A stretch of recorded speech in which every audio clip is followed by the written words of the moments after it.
the weary tonight as the Islanders face the world's greatest player. He's no stranger to New York, and the Islanders have felt the sting of his Midas touch before. Now, after a year away from the game, Mario Lemieux is rested and healthy and ready to take on the Islanders. Up next.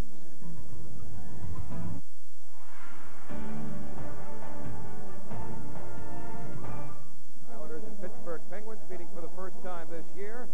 And you mentioned Ron Francis, who is the tremendous asset to the Pittsburgh Penguins, with Mario Lemieux, of course, as the #1 center, taking all of the pressure off of him. You look at our GMC goaltending matchup. Tom Barrasso gets the start tonight. How about his #2 guy, the backup? Ken Reger was great last year.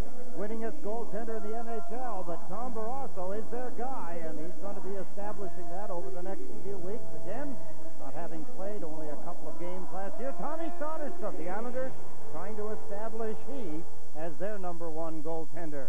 Islanders getting their first look at referee Bill McCrary this season, and it's a bit of a shakeup now as far as the forward lines are concerned, at least for this first shift, as Wendell Clark plays the left wing with Travis Green and Todd Bertuzzi. So we'll see where Zygmunt Palffy winds up. The Ron Francis unit on for Pittsburgh, as Bertuzzi takes control from the red line and shoots it in.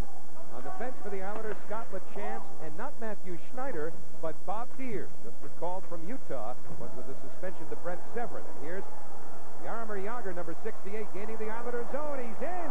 Has a shot stopped, and then Smolinski lifted one wide, and right away, Bob Deers tested, and a penalty coming up, an interference call, as Smolinski is the guy down on the corner. What a move by Jaromir Jagr. Mario Jr., that works. Well, he patterns himself after Mario Lemieux as Smolinski gets up slowly. Let's take a look. Here he is against Scott LaChance, a one-on-one. Pretty good matchup. Look at this. Fakes inside, goes outside. Boom. Good stuff by Tommy Soderstrom on the rebound. Over the top of the net. Smolinski. Easily could have been down 1-0 already. First shift of the hockey game. Scott LaChance, an interference penalty. Power play for Pittsburgh. Just 33 seconds in, the Islanders last night faced 5 of Philadelphia Flyer power plays and stopped them all. As you look at Scott LaChance, who normally, as we mentioned, is paired with Matthew Schneider. Right now, Schneider is out for this penalty kill, at least the first portion, with Dennis Vasky on defense. Chris Luongo's scratched tonight. Dean Chanel in. We'll get to the rest of the scratches as we move along, but right now the Islanders clear the zone as Dennis Vasky shoots it all the way down. We'll set the Penguin power play up for you. Ron Francis is the center. They've got Jagr and Sandstrom up front along with Lemieux. Francis can play the point.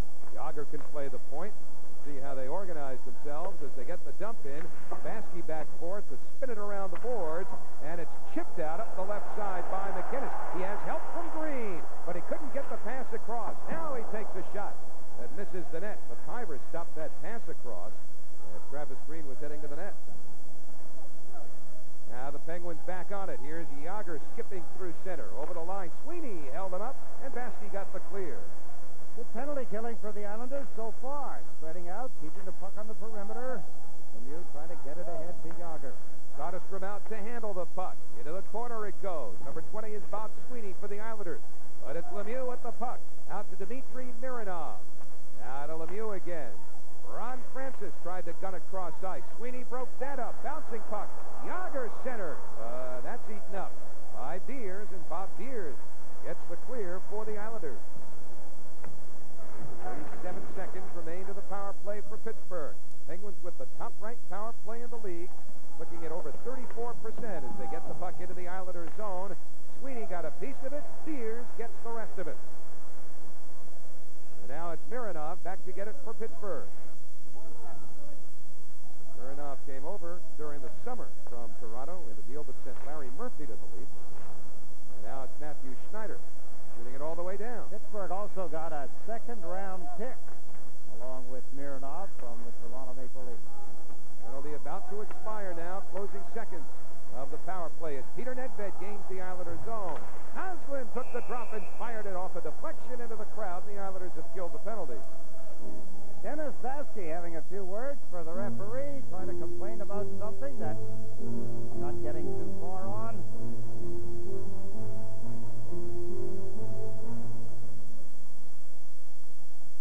There you look at Vaske, who, along with the rest of his remaining Islander defense mates last night, were really tested over the last 37 minutes when the ejections of McCabe and Severin got him down to 4D.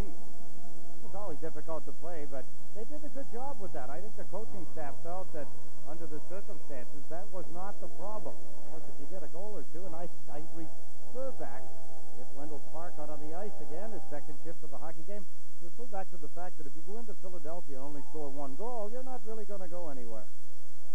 Well, Clark is back with Green and Bertuzzi. As the Islanders just really now getting their second even strength shift of the game. Chris Wells, big centerman, number 10. He's 6'6", 220. Rookie for the Penguins, took the draw. And now the puck dumped into the Pittsburgh zone. Another giant, Francois Leroux, number 18. Handles the puck now at the Pittsburgh blue line. Green gets it back to the Islanders and curls it around the board. Clark misses most of that check on Joseph. Bertuzzi wraps one right through the goal crease. And it's Marcus Noslin, unable to clear the zone because Schneider knocked it down. But he had the stick over the shoulder, so they'll bring the faceoff outside the Pittsburgh blue line. Islanders have killed a penalty. Nothing's happening yet on our Model scoreboard. Bob Beers back in the Islanders lineup. He was here at training camp. You saw the IHL came in today. This is NHL career, 218 games. One thing he's always been pretty adept at is helping teams out on the power play. He's got a good shot, moves the puck well, and presumably we'll see some time out there tonight when the Islanders have the man advantage. Right now, number 44, Ed Patterson for Pittsburgh, twists it around the boards. This is Richard Park getting it to the net. Soderstrom stops that. Penguins made a lot of changes during the offseason. They got younger, and they paired the payroll as well. They really got younger, though. Did they ever? They dropped 3 full years. They were averaging 28 years of age, and they went down to 25. Now this is Richard Park, who is the second Penguin in the last few years to have been born in Seoul, South Korea. Remember Jim Pack? Played with Ottawa last year, L.A. and Pittsburgh. He's the other. Palffy drives one, and that's kicked out by Tom Barrasso. Palffy's got it back. Shoots one, and that one sails wide. Seamock was cruising around looking for a deflection. Now McCabe from the point guns one. It's slapped away in front. Never did reach Barrasso. And here's Ed Patterson with a left corner dump in. It's covered by Dean Chenault. In case you were wondering, no, the Penguins do not have a scout in Seoul, South Korea. Just one of the oddities that both Jim Pack and Richard Park were born there. Park played his junior hockey in the Ontario League at Belleville. That's Beers putting the body on the fallen Jaromir Jagr. Jagr gets up, centers one past Francis, and now it's Dan Plott for the Islanders. Missing King with a pass. Derek has to reach back to get it, and the Penguins converge on the puck and gain the zone. Ryan Smolinski bounces it further along, but Derek King wings it around to the left side. Jagr cuts it off. Cross-ice drive off the puck. They score on the rebound. And the Penguins jump to a 1-0 lead. Islanders trying to make that play around the boards, and they have to make it right. You've got to get it to somebody, but it didn't get there. Intercepted by the right defenseman of Pittsburgh. Take a look as the play comes around the board. Tough to pick up when you're a forward, and there's the defenseman, Mirdov, pinching down. Jagr to Francis, bang, into the short side, 1-0 lead. Sometimes hard to understand when you ask a player, and you heard Wendell Clark, who was benched in the third period last night, about his feelings about being benched, and had you been benched before? I asked him that, and he said, oh, sure, many times. Over my career, I bet 6, 7 times that I have been benched. Sure didn't seem too terribly concerned with it. No, he didn't. He just seemed to, you know, the rest of the team isn't scoring either. It's really a team problem, you know, not mine individually. I wonder, too, Ed, if the rest of the team gets a little subtle message that, all right, if this is one of the guys who's supposed to be leading us, so to speak, and he's benched, does that work as a message to the rest of the players? Sometimes it's up to the individual. Kurt Muller for the Islanders, number 9, who has struggled lately as well. Tried a shot that deflected to Barrasso, so we get a whistle. And during this break, true Islander fans will be taking to the ice. Bud Ice. It's the smooth taste that goes down easy. Bud Ice.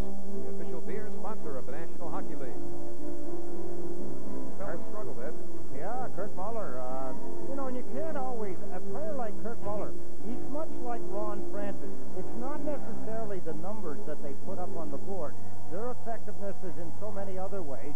Of course, his effectiveness, with the numbers that he's being paid, I suppose a lot of people feel that he should be putting up many more numbers. Wonder, too, whether or not he'll see more time at left wing as things move along. Problem is, and a penalty coming up as Muller was taken down, and the Islanders are starving for production from their centerman. I mean, they need Muller to play center, but is he at least as well suited to play left wing? Oh, yeah, his history has been one that he's a better left winger than he is a center iceman, but he gets cast into the center ice on teams where they need that kind of help. Montreal needed it. They need it here with the Islanders. Try to build a line around him. And Kirk Muller is, there's times I'm sure he feels that he would sooner play left wing with a good line.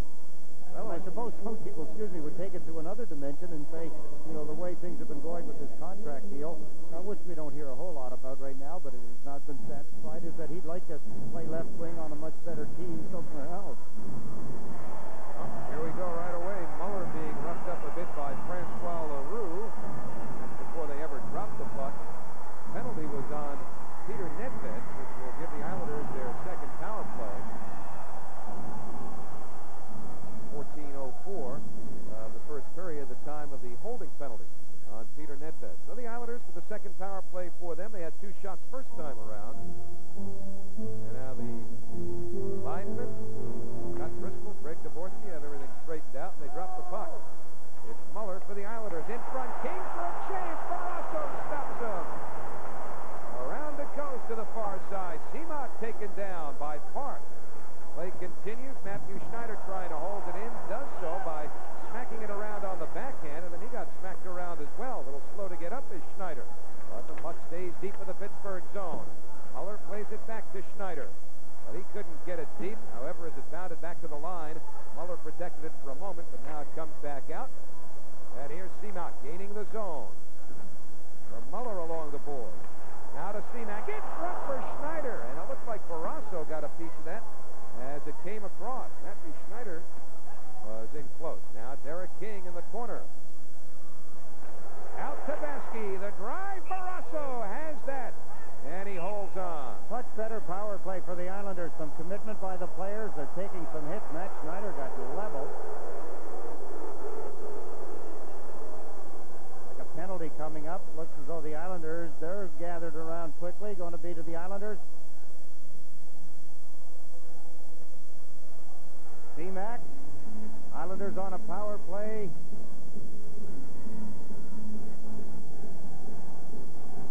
Minute and 7 seconds remaining on the penalty to Nedved, and Alexander Seamock has now taken a penalty. Take a look as the Islanders contain the puck. Waiting for the shot. There it is, Barrasso. Seamock got a stick in the face, and it was in retaliation that got him the penalty. You could see his head snap back as he was going to the net. 4 minutes is the penalty to Alexander Seamock. What else can go wrong? The Islanders, a miserable power play. They finally get it geared up. They get a couple of opportunities, and then Seamock gets a 4-minute penalty.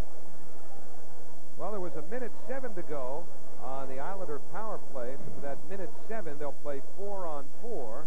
And then for the remaining 2:53, the Penguins will have a power play. I don't think I figured that out all by myself. Scribbling down all kinds of numbers there. Meantime, the faceoff takes place with the Penguins controlling the puck. Richard Park comes up the left wing. Schneider hems him in. And now it's Baskey for the Islanders, taking a hit in the corner by Patterson, who in turn was hit by Schneider, and the puck's underneath Baskey. So we'll step out. Still 1-0 Pittsburgh on the Model scoreboard. This copyrighted telecast is presented by the authority of the New York Islanders, and it's intended solely for the private, non-commercial use of our audience. Any publication, reproduction, retransmission, or other use of the pictures, descriptions, and accounts of this game without the express written consent of the Islanders and sports channels is prohibited.